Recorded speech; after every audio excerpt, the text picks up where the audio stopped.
Nossa convidada chegar.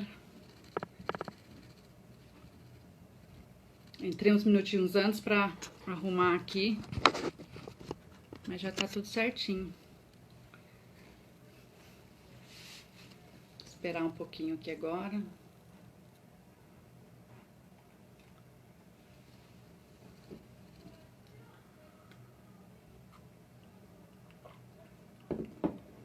Minha convidada chegou. Boa noite. Deixa eu convidar ela aqui.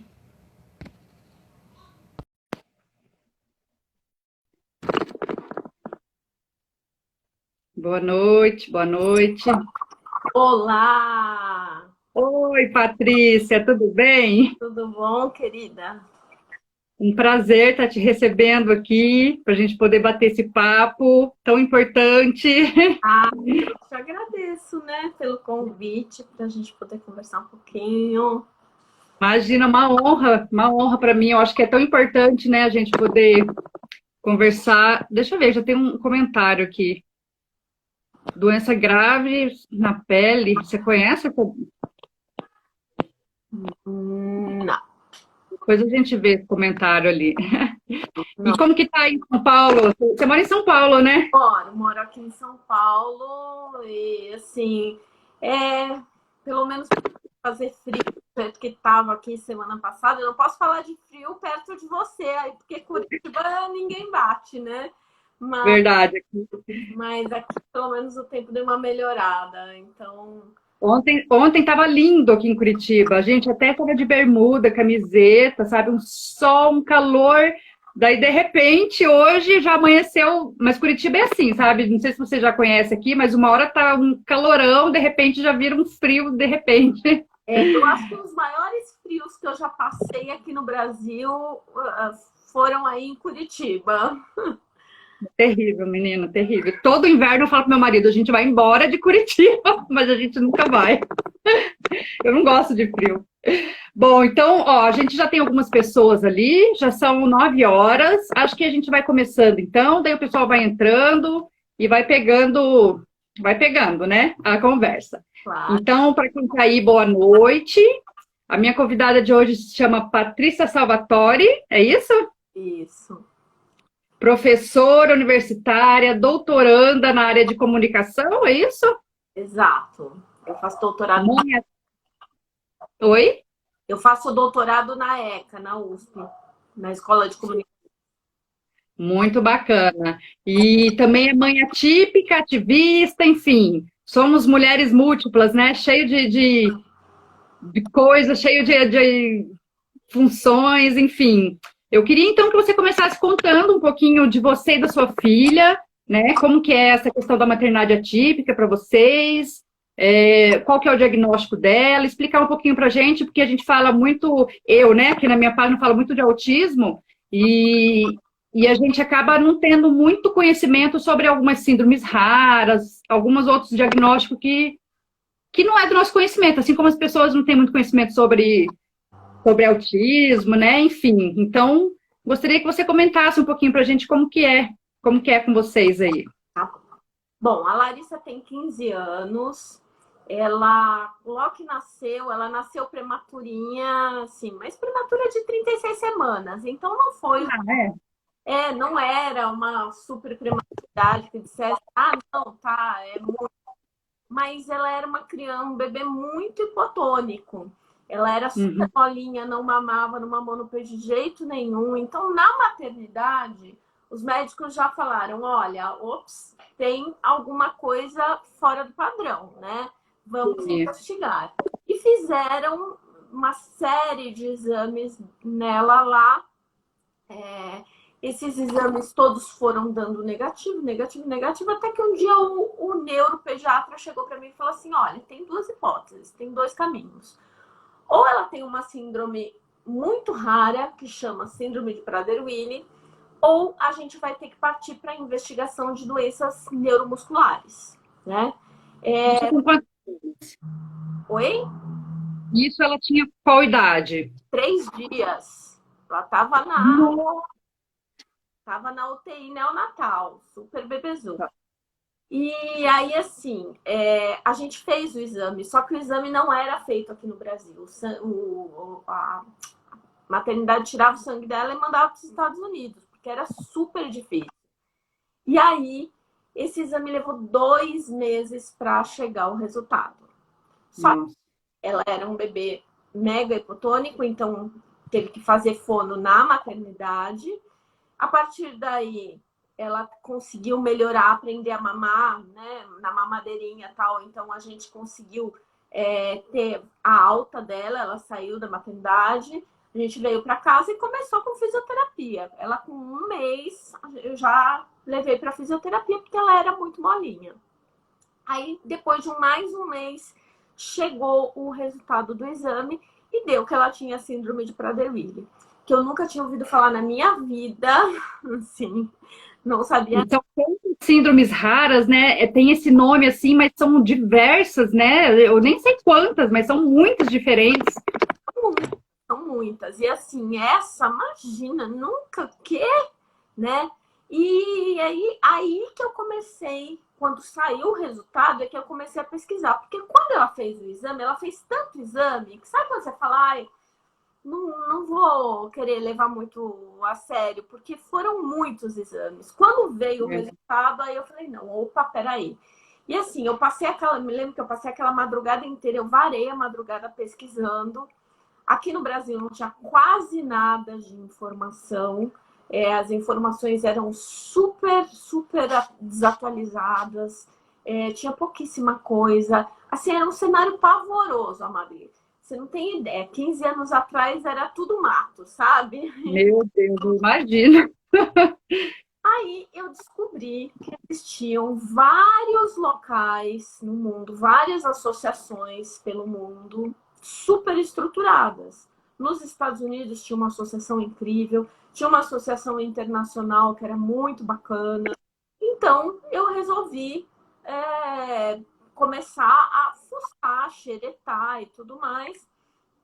E assim, meio que daí que veio o meu ativismo, né? Porque Já com ela bebezinha. com ela bebezinha, porque assim, as pessoas me perguntavam e eu tinha que dar uma aula. E assim, às vezes, a própria, no caso, a pediatra na época, a primeira pediatra que ela teve, que era a intensivista da UTI, não sabia, não conhecia a síndrome direito.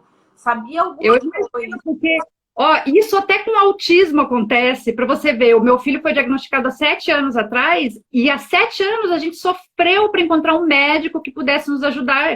E isso foi agora, foi ontem, imagina, né? Então, eu lembro que a primeira pediatra dela, ela virou e falou assim, Patrícia, sua filha nunca vai poder ir para a escola, imagina, ela tem problemas, essa hipotonia muito severa. Aí eu bati o pé e falei assim, não, imagina, ela vai para a escola. Porque, tá pensando o quê? Como não vai para a escola, né? Não sabe com quem tá falando, né? No berçário, 5 meses, eu voltei a trabalhar, eu queria, queria continuar minha vida. Claro. Ela pegou uma bronquiolite quando ela estava com 8 meses, e aí a pediatra veio de novo e falou assim: ela nunca mais vai sair desse oxigênio. Eu falei: oi? Do céu. Assim, coisas que não faziam sentido, por tudo que eu já tinha lido, não fazia o menor sentido. Ela falou: não, ela vai ficar dependente do oxigênio. Sabe como é? Bronquiolite para uma criança que tem o problema que ela tem, não vai dar certo. Eu falei: não, tá tudo errado, né? A começar pela médica. Sim. Aí eu fui indo atrás, imediatamente mudei de médica, lógico, porque né, não tinha o menor sentido. Comecei a pesquisar, a estudar.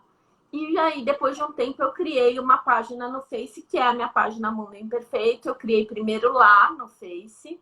No começo, ela não tinha esse nome. Ela tinha o nome da Síndrome de Prader-Willi, SPW Brasil. Porque não existia associação, não existia nada. Existia um grupo no Yahoo, né? Nossa. Pois é, você vê como assim, é tão pouco tempo, né? 10, 15 anos e parece uma eternidade. E você falou que tinha pouca informação e até os médicos aqui no Brasil não tinham muito como ajudar, né? Essas pesquisas que você fazia pela internet, era tudo material em inglês? Ou você conseguia achar alguma coisa em português? Tudo material em inglês. Eu me virava no meu inglês mais ou menos, e tá tudo bem. Não tinha tradutor automático, né? Eu falo que há 15 anos a coisa era tão diferente. E aí eu ia traduzindo mais ou menos e tudo bem. Sim, Por isso que eu comecei, porque eu percebi que as pessoas precisavam saber, as pessoas precisavam, né, ter acesso a essa informação. Primeiro a minha família, os meus amigos, aí começaram a chegar outras famílias, porque aí as famílias começam, né, a se encontrar ali. Assim, aí eu sim. comecei a receber um monte de pedido de amizade, de contato de gente que acabou de pegar o diagnóstico. E aí, assim, você via aquelas coisas. Uma das características da síndrome é a hiperfagia. A criança não tem, a pessoa não tem sensação de saciedade, né? O hipotálamo. Acontece isso com o autismo também. Isso não está ligado com o transtorno do processamento sensorial? No caso da síndrome, é uma disfunção que é própria da genética da síndrome, que afeta o hipotálamo, e assim, não tem nenhuma sensação de saciedade, em momento algum. Então, é Nossa, a compulsão alimentar mesmo. Como eu descobri falar em muito bebê, a gente meio que treinou ela para comer nas horas certas. Mas a comida é um assunto complicadíssimo, porque é gatilho para tudo, né? E algumas características de autismo também, né? Então, segundo os médicos, 50% das pessoas com Prader têm algum nível de autismo, né? Algum grau. olha que interessante. Eu tenho visto muitas síndromes raras que também vêm com autismo, porque o autismo também, ele tem algumas condições, umas comorbidades que o termo médico, né, que eles usam, essas condições coexistentes, assim. Então, uma vez uma médica falou para mim que o autismo nunca vem sozinho. Então, todo autista desenvolve alguma outra questão também, né? Seja ansiedade, seja transtorno de processamento sensorial, que daí leva à seletividade alimentar, enfim. Eu tenho visto bastante essa correlação de várias síndromes com o autismo. Pois é, e no caso de Prader é isso. Prader o diagnóstico principal, mas tem o autismo que é coexistente, tem o transtorno de ansiedade que é coexistente, tem uma série de coisinhas aí que vão aparecendo como coexistentes, né? Mas a própria síndrome é mais normal. E essa síndrome, ela se caracteriza pelo quê? Assim, é alguma questão cognitiva? É só a questão do corpo mesmo? O que é, assim? Qual é a principal característica? É uma síndrome genética, então, geralmente, na grande parte dos casos, é uma deleção que ocorre no cromossomo 15, na hora que, né, a criança se forma, um pedacinho do cromossomo 15 é deletado. Tem alguns casos que há uma réplica do da mãe, aí tem toda uma explicação científica para isso, né? Mas a maior parte dos casos é a deleção dessa perninha do cromossomo, tá? E aí, isso dá impactos físicos, né? A questão da hipotonia, então a criança, quando nasce, é muito hipotônica, precisa fazer fisioterapia, precisa fazer fono, uma série de tratamentos aí no sentido de dar fortalecimento muscular.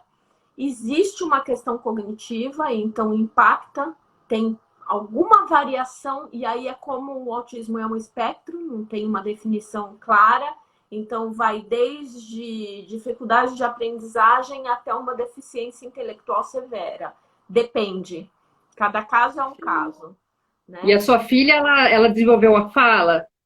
Bem, ela fala? Pelos cotovelos. Eu vejo os stories dela, é uma fofa, né? Hoje eu vi ela com um cachorrinho. E ela teve algum atraso no desenvolvimento, assim, cognitivo?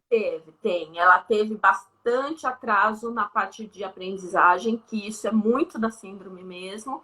e ela tem um déficit intelectual que, assim, quando ela era mais nova, eu cheguei a fazer um exame, daqueles exames de neuropsicológico, né? Aquele teste neuropsicológico, eu levei ela para fazer. Não por teste de QI em si, porque isso não quer dizer grandes coisas, mas mais para entender de que maneira dava para ajudar, para ela melhorar na questão do aprendizado, né? E ela tem muita dificuldade. Uma das características da síndrome é a dificuldade de entender o abstrato. Então, tem muito no autismo também. É tudo muito concreto, Mabi. Para ela, se você fala que isso aqui é roxo e prova, é roxo e acabou, entendeu? Ninguém vai dizer que é laranja, não. Assim, O meu filho tem muito isso também. Ele, claro, que com o tempo eles vão melhorando e eles são muito capazes de aprender, né? Então a gente vai ensinando, né, essa flexibilidade, né? Porque isso eu acho que é muita rigidez, né? Tem a ver com rigidez de pensamento. E ele tem melhorado, mas o nome da minha página é Autismo ao Pé da Letra justamente por isso, porque ele é muito literal e muito concreto, assim, né? Até a questão da aprendizagem dele também se dá pela questão da concretude, assim, precisa ser. Tanto é que ele tem muita dificuldade em matemática, e ele vai super bem nas letras, nas línguas, assim. Então, eu acho que tem bastante a ver com o autismo. A Cristina Rocha falou ali, isso é do autismo, e realmente. Isso é super... E quando você teve o diagnóstico ali, quando ela nasceu, então ela está com 15, né? 15 anos, você está 15 anos nessa estrada, então. E você já começou fazendo a página. E olha que interessante, né? Porque geralmente quando uma família tem um diagnóstico, assim, a pessoa fica primeiro baqueada, né? Você teve esse luto que algumas mães... Eu coloco entre aspas, né? Porque eu pessoalmente não gosto desse termo. E não tive, assim, né? Mas eu queria saber se você teve, assim, esse momento de... Claro, a gente fica super preocupada, tudo, mas esse luto do filho idealizado, você teve isso? Eu acho que eu tive, sim. Só que, ao mesmo tempo que eu tive, sou uma pessoa muito pragmática, muito mão na massa. Então, é claro, o sofrimento, ele bate, por quê? Porque a gente constrói. Aquela história, a gente constrói o filho ideal, no caso a filha ideal, porque eu tinha certeza que eu ia ter uma filha, que ia ser uma menina e que ia chamar Larissa. Eu sabia de tudo isso. E assim, você projeta uma série de coisas, né? Aí, a partir do momento em que essa projeção se descola da realidade, é difícil você lidar com essa questão de, ops, peraí, o que eu faço com todos os meus sonhos agora? Né? Com todos os... Grande bobagem, porque os sonhos são nossos, não é assim que funciona. Filho típico, a gente não pode projetar nada, né? Exatamente, principalmente colocar na responsabilidade de outra pessoa, né? A nossa felicidade, a nossa alegria, é um fardo muito grande para nossos filhos carregarem isso, né? Achar que não, que depende deles, assim, nosso orgulho, e não é nada disso. Mas a gente vai aprendendo também pelo caminho, né? Eu, na época do diagnóstico, claro, porque quando a gente está grávida, a gente não pensa, você pensa em várias coisas, mas é muito difícil uma mulher, uma família que pensa assim, e se for um filho com deficiência? Porque tem muitas deficiências que a gente que não detecta no pré-natal, né? Algumas você consegue descobrir antes do neném nascer. Mas a maioria não, é depois que nasce que vem o diagnóstico. E ninguém pensa assim, e se meu filho for autista? E se minha filha tiver síndrome de Prader-William? Né? Ninguém pensa. E daí, de repente, veio o diagnóstico. E daí você já começou com a página no Facebook, porque uma época, meu filho tem 11 anos e ele foi diagnosticado com 4. E eu sempre tive muita vontade de escrever na internet sobre isso, sobre a nossa experiência, justamente para levar isso de forma mais...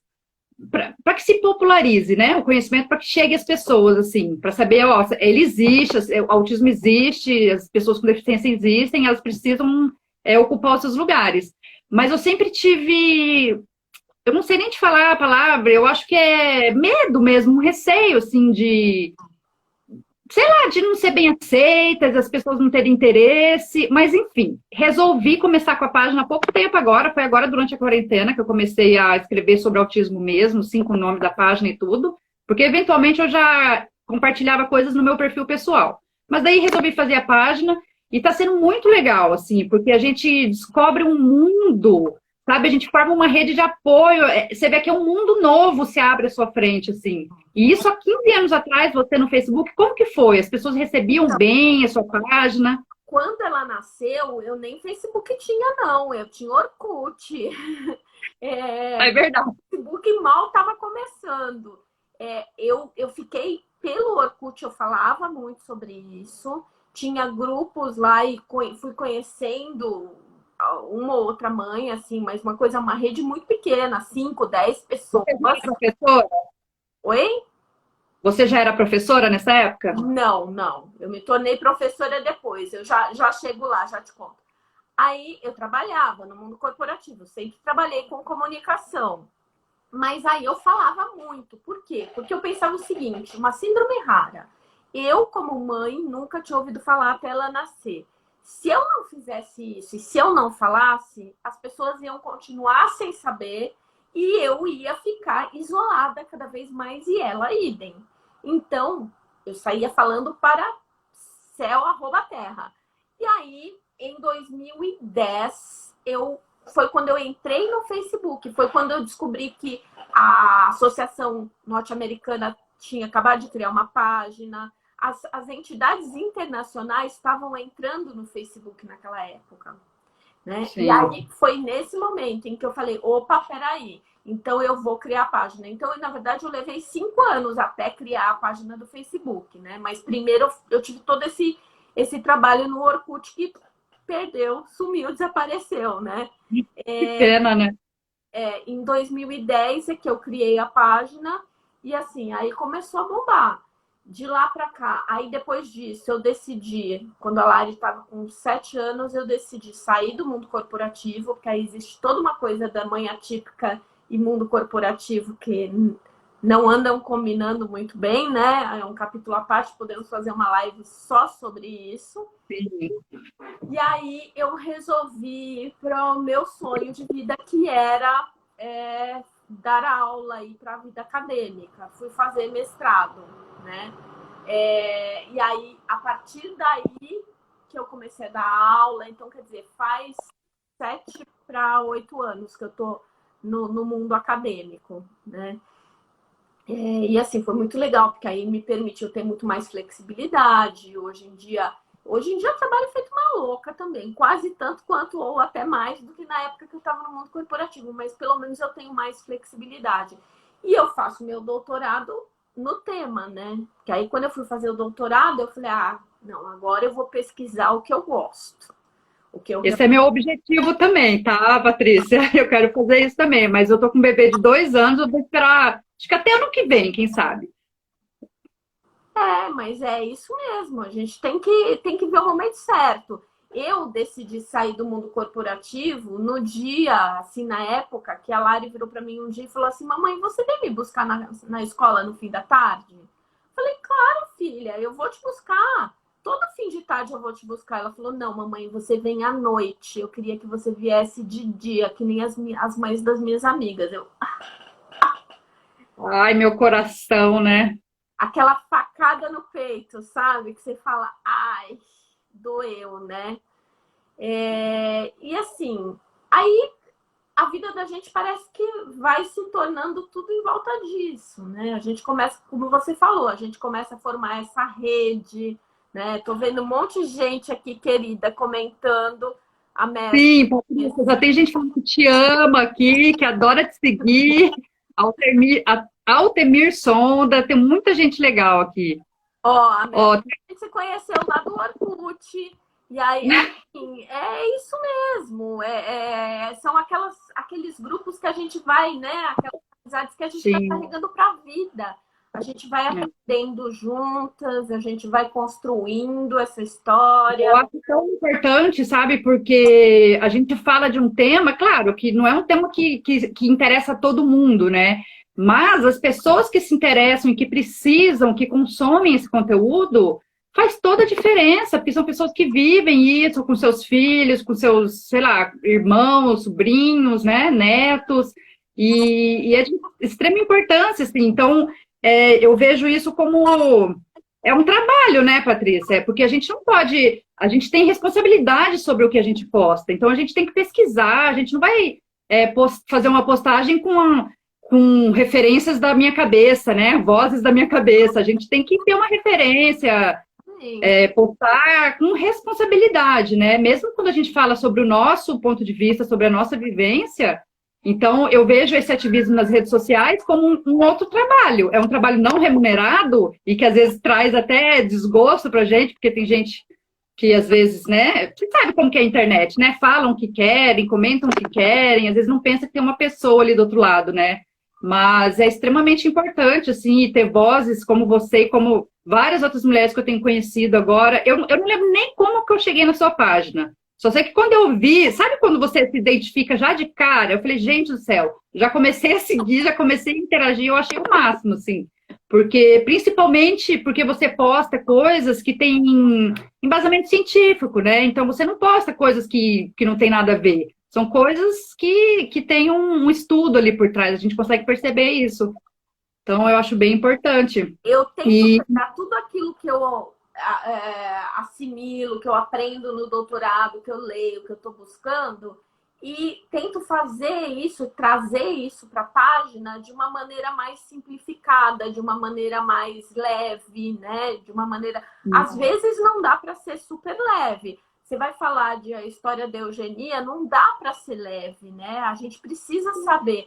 Mas é aquela história, é o que eu falo desde o momento que eu criei a página lá atrás. A informação, ela é a base de tudo. Com informação e conhecimento, a gente transforma o mundo, né? Você falou das avós, tios e tal, tem muita gente assim. Mas a partir do momento que eu comecei a dar aula em faculdade mesmo, para jovens, eu dou aula em faculdade de relações públicas. Pessoal de comunicação, assim, minha cabeça abriu, é muito bacana. Por quê? Porque o pessoal da comunicação precisa desse repertório da diversidade, de entender o mundo, né? Tem umas dezenas de alunos e alunas minhas que me seguem, que comentam, que compartilham. Por quê? Porque quando você percebe que o mundo precisa ser mais diverso, você se dá conta de quanto o mundo fica melhor com isso, né? A gente começa a reparar em todas as diferenças que existem, né? Não é só na questão da deficiência dos nossos filhos. Exatamente. Começa a reparar nas injustiças do mundo, né?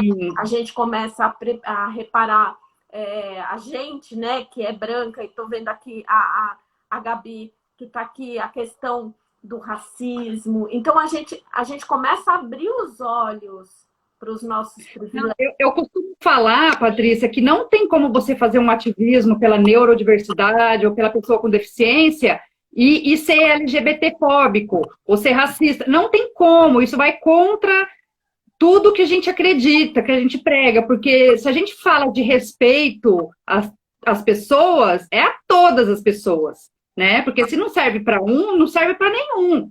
Então, a gente tem que abraçar todas as causas, sabe? Por isso que eu fiz questão também de chamar a Gabi para fazer uma live comigo, porque o tema que ela traz também é urgentíssimo, né, a gente discutir. E daí você me deu um gancho que eu queria te perguntar, que você falou sobre que você é professora, né, da comunicação, e eu percebo, assim, que, claro, a gente fala de um lugar muito privilegiado, né, a gente consegue estudar, a gente consegue, né, a gente tem toda uma rede de apoio, né, e a gente fala de um lugar muito, muito melhor do que a maioria das pessoas nesse Brasilzão afora aí. E como que você acha que esse conhecimento que você tem, esse seu lugar social que você tem de professora, de mulher branca, privilegiada, estudar, como que você acha que você consegue usar isso no seu ativismo, assim, por exemplo, com os seus alunos? Porque, querendo ou não, abriu-se um nicho, né? A comunicação alternativa ali, a comunicação acessível a todas, é um nicho que precisa ser explorado, está sendo muito pouco explorado. Olha, Mabili, eu falo isso praticamente em todas as minhas aulas com os meus alunos. Por quê? Porque quando você fala em relações públicas, eu dou aula para primeiro ano. Então, eu tô ali quando eles chegam, meninos, 17 aninhos, né? E eles querem. Eles chegam e você descasca eles. Não, essa geração é muito legal, porque eles chegam com uma inocência no olhar, né? E, ao mesmo tempo, eu acho que esse pessoalzinho mais jovem agora tá chegando na faculdade com uma certa consciência que talvez anos atrás as gerações, em geral, não tinham, né? Para essas questões de causas identitárias, para essa abertura. Eu acho que eu também aprendi muito com eles ao longo Sim. desses 8 anos. Então, eu pego todos os ganchos, como eu falo, por exemplo, gestão da reputação, gestão de crises nas empresas. Eu pego todos os ganchos de esses casos, esses escândalos que acontecem e mostro para eles isso, né? A empresa que quer ser legal para vender uma imagem de bacaninha e tudo mais para os seus clientes, mas que maltrata os seus funcionários, ou que é LGBTfóbica, ou que é racista, ou que discrimina, ou que é capacitista.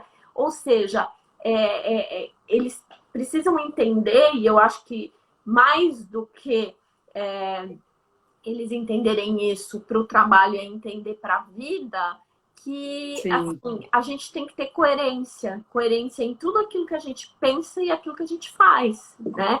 Eu falo sempre. Os valores, nossos valores como pessoas, nossos valores, os valores das empresas, têm que ser coerentes, né? Então, não adianta você pegar só uma bandeira e levar adiante se você não carregar junto todas as outras bandeiras. Se falar de minoria, tem que falar de minoria no sentido de justiça social, né? Exatamente. Fico até emocionada e arrepiada aqui, viu? Ó, a Gabi tá comentando aqui, ó, já quero uma live com ela.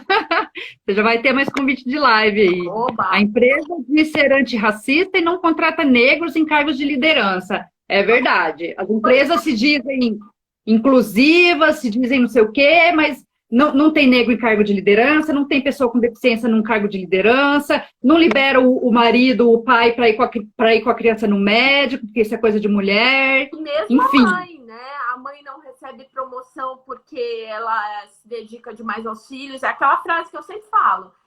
Você tem que trabalhar como se não tivesse filhos e ter filhos como se não trabalhasse, né? Exatamente. As coisas são incompatíveis. Então, eu bato muito nessa tecla e eu tento fazer com que tudo aquilo... Não contrata a mulher porque engravida. Ó, essa é clássica, né? Imagina. Eu me lembro de um caso que aconteceu comigo. Quando eu descobri que eu estava grávida, eu estava num processo seletivo. E aí, a empresa... Eu falei para a pessoa do RH. Eu já estava na última fase do processo seletivo. E eu falei para a pessoa do RH. Eu falei, olha... Eu acabei de descobrir que eu estou grávida. Não tem problema nenhum. Eu ia fazer entrevista com o diretor da área, que ia ser, né, o responsável. Tudo bem. Eu fui para a entrevista, fiquei 1h30 esperando, Amabile, e ele não me atendeu.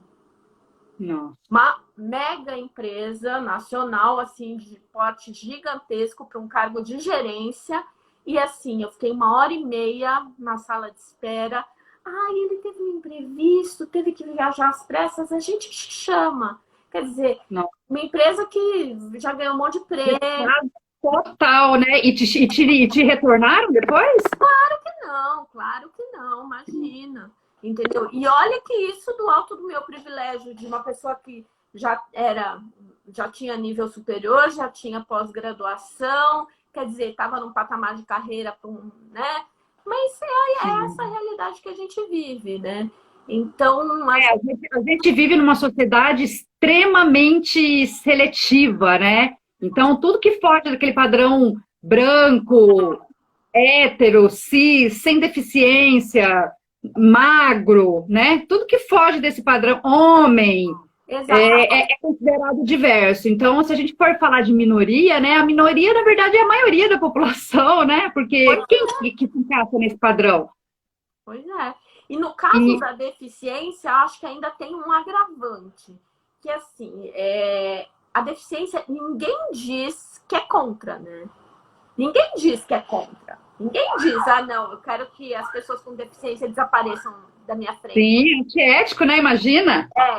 Não é politicamente correto. Só que aí surge aquela coisa de, ai, coitadinhos, ai, que bonitinhos, ai, que anjinhos. Exatamente. Você é uma mãe tão especial. Ah, não. Sim.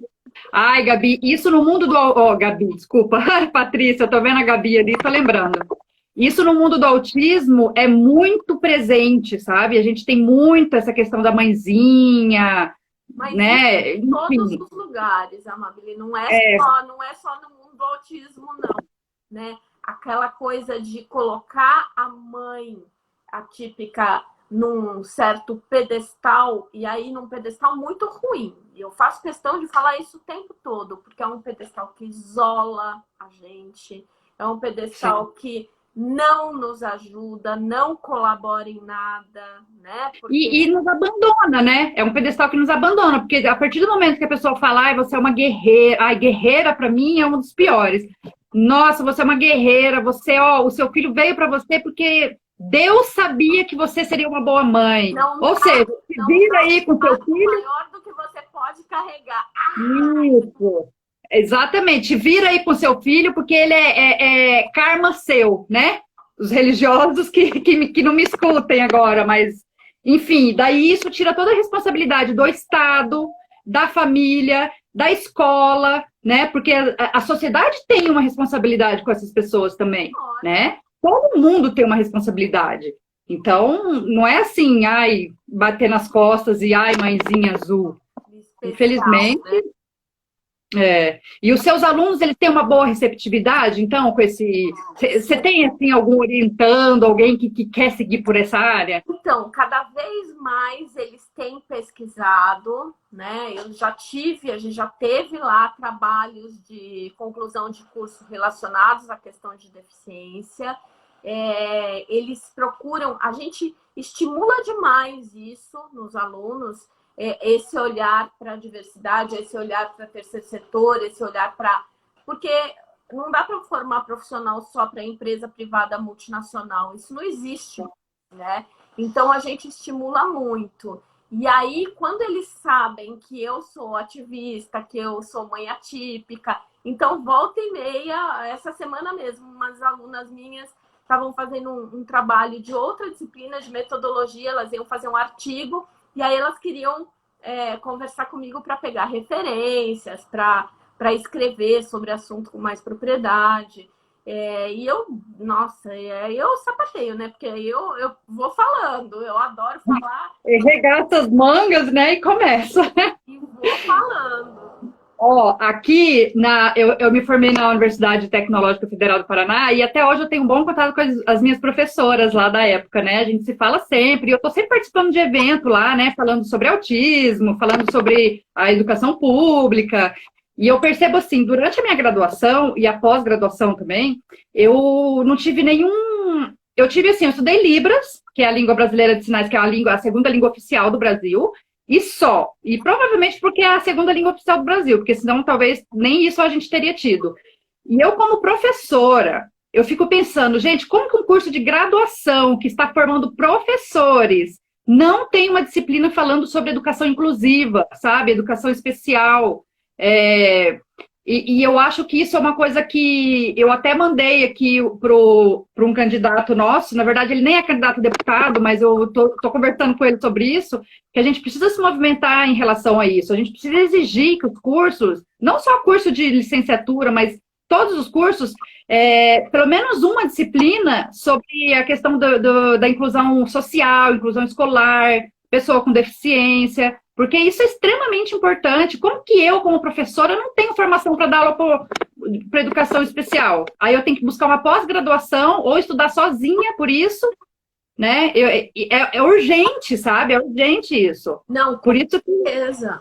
E aí entra o nosso papel, né, como ativistas, de impactar políticas públicas, de mudar a Sim. forma das pessoas pensarem. As pessoas costumam dizer, ai, não, eu odeio política. não gosto de Sim, política porque político é tudo corrupto. Ok, você pode até achar que político é tudo corrupto e eu não vou entrar no mérito aqui de quem é ruim e quem é bom, não é isso. Mas a gente precisa impactar as leis, a forma como as coisas são decididas, não é? Não dá para sim. você querer que um Congresso com 518 deputados, que a grande maioria é homem, branco, cis, hétero, de família tradicional, não sei o que lá, decida sobre a questão de pessoas com deficiência, porque para eles, ó, eles não estão nem aí. Patrícia, eu cada vez tenho mais certeza disso, que não existe outro meio de mudança real a não ser através de políticas públicas, sabe? Então, assim, a gente precisa de pessoas que nos representem, né? Que estejam lá por essa luta. Não, eu tô aqui pela causa da pessoa com deficiência. Porque se for, assim, só um projetinho aqui, um projetinho ali, também não funciona. A Ah, gente precisa movimentar e começar a ocupar esses lugares. A gente precisa de pessoas, de mulheres, de mães, principalmente mulheres, para ocupar esses lugares. Porque se a gente ficar aqui nas redes sociais, claro, já é uma coisa bem legal, mas não é suficiente, né? Isso não vai trazer um impacto real, né, na vida das pessoas, nas escolas, nem nas empresas. Você não viu agora que queriam tirar a responsabilidade das empresas de contratar a pessoa com deficiência, era só pagar um valor lá, uma multa, e daí beleza, você não precisava contratar. Se a gente não está atento o tempo todo, a gente só perde direito. É exatamente. impressionante.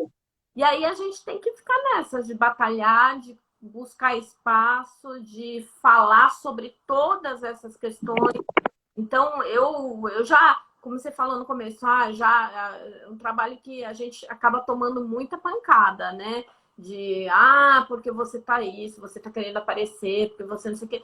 Não tô nem aí. Blogueirinha. Exato, exato. Tá tudo bem, tá tudo certo. Eu lido com isso numa boa. Eu não entro em picuinha, não entro em discussão, porque não gasta meu tempo, não gasto minha energia, mas eu vou atrás, porque eu acho que minha filha precisa disso.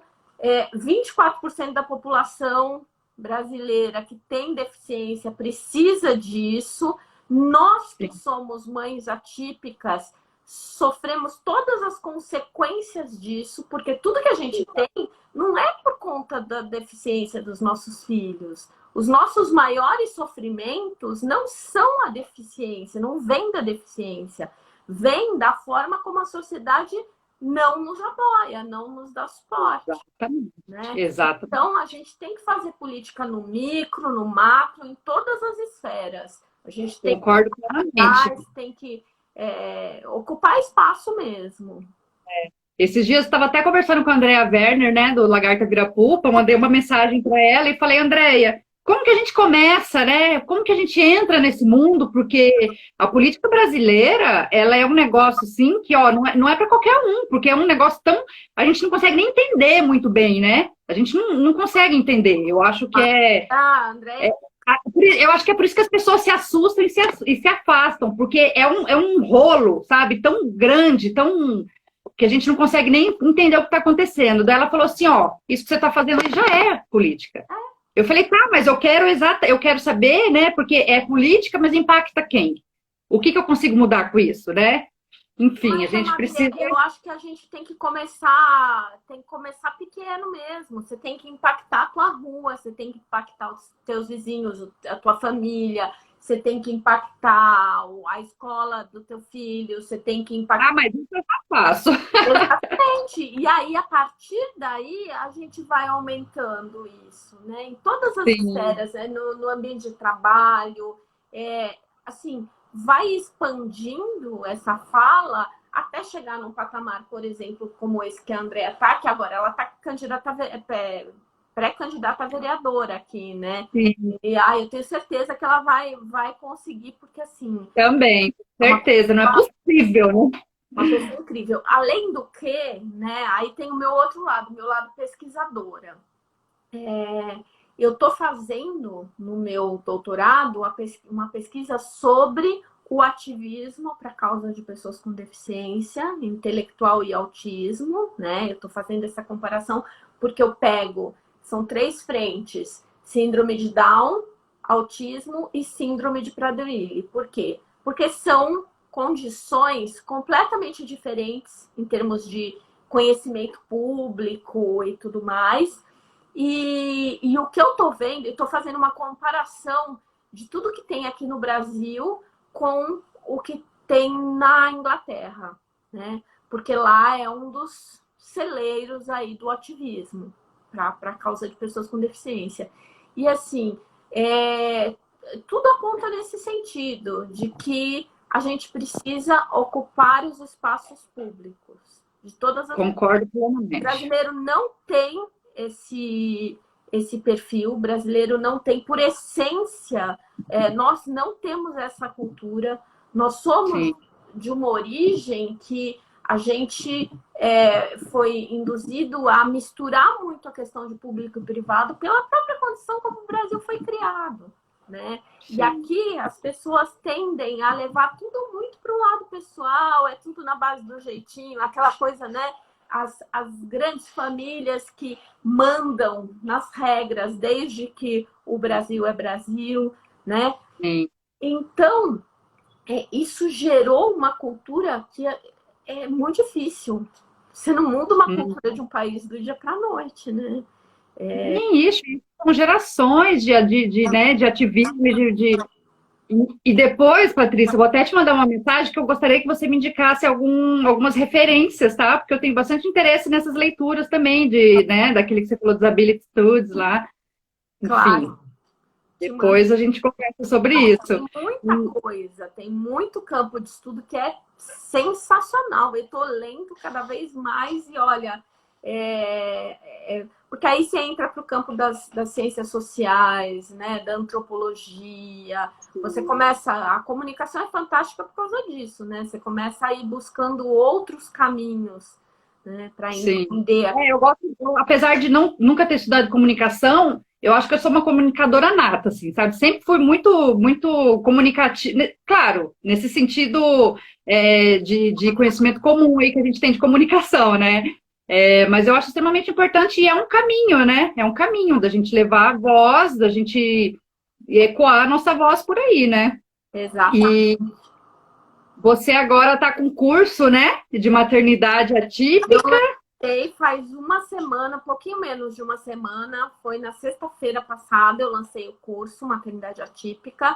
O que eu pensei, né? Eu tenho aí a minha vivência de 15 anos, tenho também essa bagagem como ativista, como pesquisadora, que é mais recente, mas já faz quase 4 anos que eu estou, né, pesquisando para o doutorado. E eu vejo cada vez mais essa necessidade das mães se empoderarem, essa necessidade das mães se colocarem, das mães lutarem pelo espaço delas próprias, né, nas suas vidas pessoais e dos filhos, né?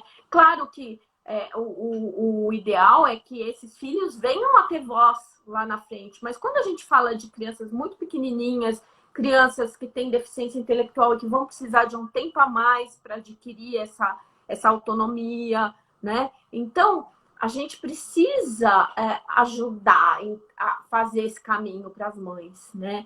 E aí eu pensei que... trazê-las juntas, né? Dar as mãos e vamos. Exatamente. Vou montar um curso mesmo. Montei o curso, estruturei tudo direitinho e lancei. Não fiz um grande alarde de divulgação, mas eu acho que é uma coisa que vai ser mais no boca a boca, mas já tem gente fazendo, já tem gente me dando feedback, gostando, né?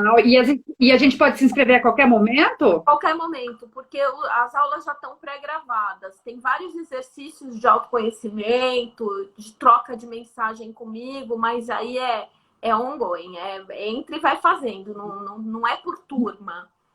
E, Patrícia, deixa eu te perguntar, porque assim, a gente fala de ativismo, e quando a gente fala em ativismo, a gente pensa nesse ativismo nas redes sociais, ou ativismo político mesmo, que vai para a rua, que, né, se filia a partido, enfim. O ativismo também é um termo abrangente, né? E eu fico pensando aqui, porque uma vez eu vi uma pessoa falando assim, que as mães atípicas, elas já são ativistas por natureza, porque a partir do momento que a gente... É muito comum a história se repetir. Então, como você falou ali, que você é muito pragmática, então você teve ali aquele momento de medo, de tristeza, mas você, ao mesmo tempo, já estava pesquisando e lendo. A mesma coisa aconteceu comigo. Eu levei um baque, eu falei, como assim autista, né? Meu filho se comunica, meu filho é uma pessoa super outgoing, né? Ele não pode ser autista. Enfim... Mas eu chorava, eu chorei, porque medo desconhecido, mas chorei na frente do computador, pesquisando. Entrei num mundo assim, ó. Eu pesquisei tudo sobre autismo, desde terapias alternativas, integrativas, naturais, tudo que você imaginar. E daí, assim, existem mães que elas estão numa posição tão sobrecarregada. A maioria das mulheres são mães solo, né? Porque os homens acabam abandonando essas mulheres nesse momento que tem o diagnóstico. Eu mesmo, pessoalmente, conheço várias. Não, né? É o mais... Assim, e às vezes o ativismo dessa mãe não é um ativismo que a gente vê, porque ele não está nas redes sociais, mas ele está naquela mulher que briga lá no posto de saúde pelo atraso da consulta com o neuro, está naquela mulher que vai na escola e exige um professor de apoio para o filho. É uma forma de ativismo também, né? Você acha que esse curso pode ajudar nesse sentido? Com certeza, porque o que eu falo é muito isso. A gente tem que buscar os caminhos que estão ali, com aquilo que a gente tem, né? Com as ferramentas que a gente tem. Não adianta você querer que toda mãe atípica se torne uma referência, uma Andrea Werner, que é a nossa, né, referência maior. Sim, nossa musa. Eu falo para ela que ela é minha crush. Não vai. Tem gente que não tem perfil para isso, tem gente que não tem condição, quer dizer, mas cada uma tem dentro de si a capacidade de buscar o que é melhor para si e para o próprio filho, para a própria filha. E aí, se ela conseguir se empoderar nesse sentido, lutar pelos direitos, enquadrar quem precisa ser enquadrado, já está, olha, 90% do caminho andado. Né? Sim, o ativismo é feito dessa maneira, o ativismo ali, por isso que eu digo, é na rua, é no bairro, é na família, que muitas vezes a família joga contra, né? Nos grupos que eu participo, seja nos grupos de Prader, nos grupos de autismo, sempre tem aquela coisa de eu cuido tanto do meu filho, mas a minha mãe vai lá e estraga tudo, minha sogra, minha irmã. Sempre tem alguém, o pai também, não é? Né? Que vai lá e faz tudo ao contrário. Quer dizer, a gente fala. Então, a gente precisa começar a marcar um território mais firme nesse sentido, né? Ou a própria relação das mães atípicas com os pais atípicos, como você disse, muitas abandonadas e muitas abandonadas emocionalmente. Muitas vivem relações desastrosas porque tem medo ou se mantém, né, nessas relações.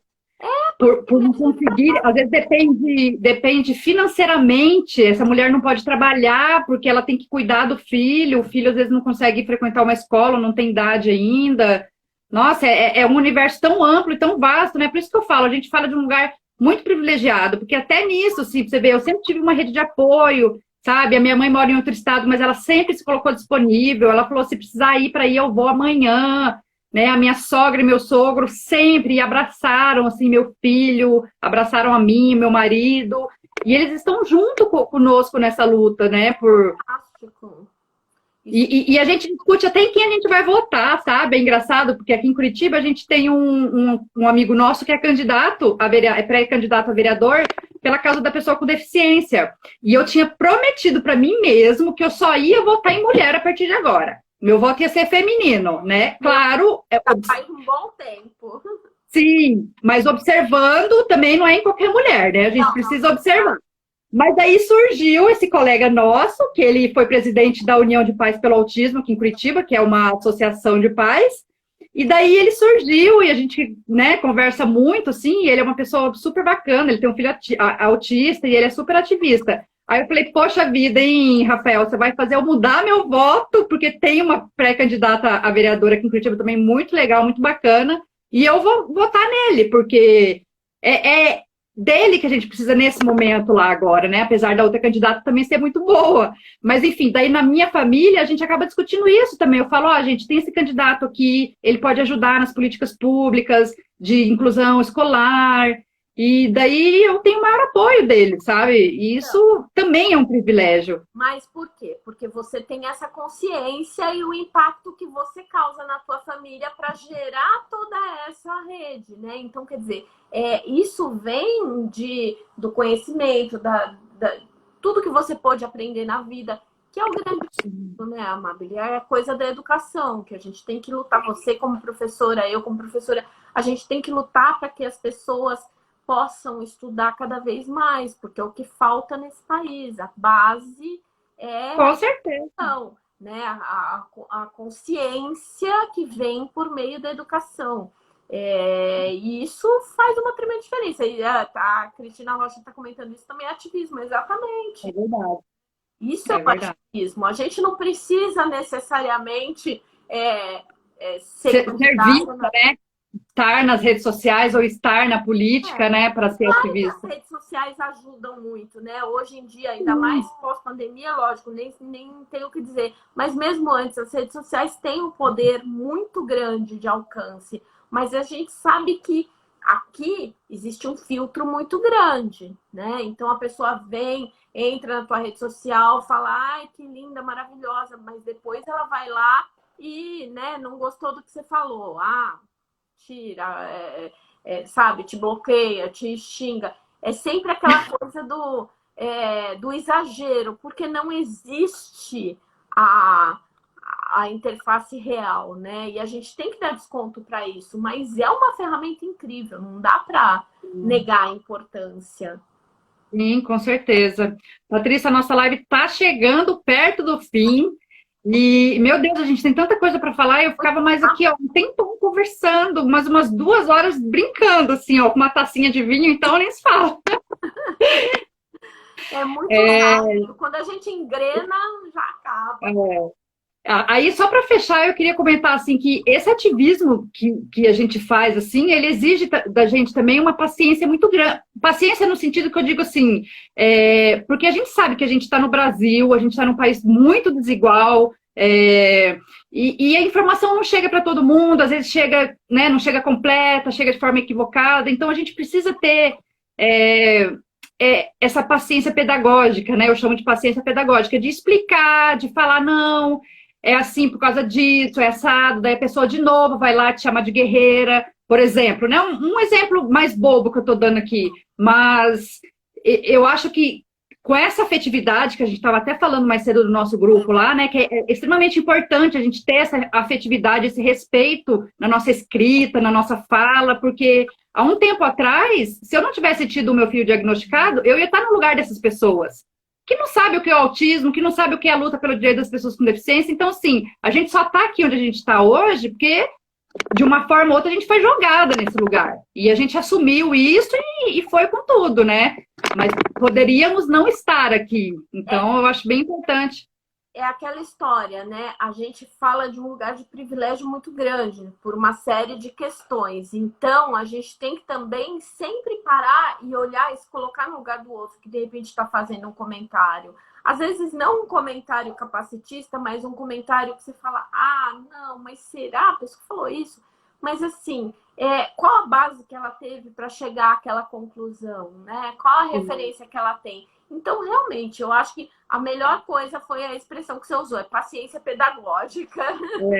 Não, e também para não afastar essa pessoa, né, dessa discussão, porque se você chegar já com o pé no peito, com os dois pés no peito, a pessoa vai falar, meu Deus, mas eu não sei nada disso, assim como a política, né? Não, eu não sei falar, eu não sei, eu não entendo direito, então eu não vou nem entrar nessa discussão. Não, tem que entrar, porque a gente só aprende, né, discutindo, conversando, enfim.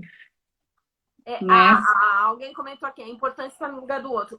Eu tenho uma certa birra da palavra empatia, porque eu acho que ela foi muito desgastada, né? Ela foi muito falada de uma maneira meio mercadológica demais. Mas é a essência da palavra empatia, é isso mesmo. Sim. E é o que eu acho que está precisando mais no mundo. A gente se colocar no lugar do outro mesmo. Patrícia, vai acabar, vai cair. Quero te agradecer, mandar um beijo para você.